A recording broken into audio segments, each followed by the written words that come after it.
L'Inde est sortie une fois de plus pour protester contre le Citizen Amendment Act que beaucoup considèrent comme anti-musulman. Arrivé midi, des centaines de personnes avaient été arrêtées par la police de New Delhi. Au même moment, le gouvernement indien a aussi bloqué le service Internet et la ville s'est transformée en véritable forteresse en raison d'une forte présence policière. Même après que des centaines de manifestants aient été arrêtés dans divers endroits de la capitale indienne, ils continuent ici de s'agiter. C'est qu'un si grand nombre de détentions a produit en réalité son effet contraire. Maintenant, il n'y a plus de crainte à l'esprit des gens qui sont maintenant rejoints par encore davantage d'étudiants et de sympathisants.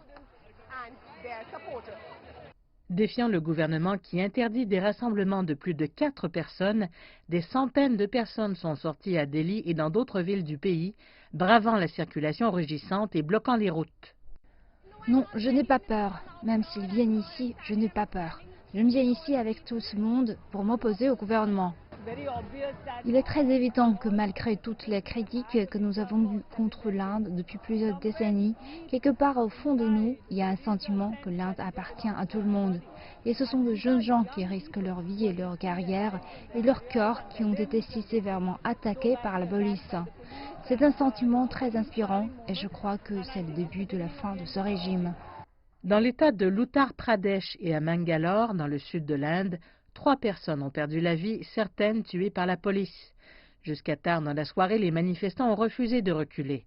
Une tentative de la police de former une chaîne humaine pour expulser les manifestants a échoué car les manifestants ont continué à chanter des chants patriotiques.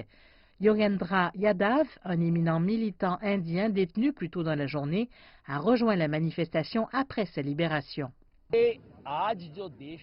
Ce que nous avons vu aujourd'hui n'était qu'un avant-goût. Cette contestation n'est pas causée par une organisation ou un parti politique. Les gens ordinaires sortent dans la rue, c'est le début d'une révolution.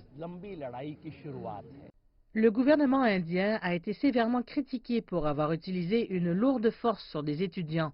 De nombreux partis politiques et même des membres du parti BJP du Premier ministre Narendra Modi se sont élevés contre la loi qui accélère la citoyenneté pour certains migrants des pays voisins, mais dont les musulmans sont exclus. Modi fait fi des préoccupations et dit qu'il est déterminé à mettre en œuvre la mesure. Les opposants réclament un renversement par la Cour suprême de l'Inde, bien que cela puisse prendre des mois ou même davantage avant d'obtenir un verdict.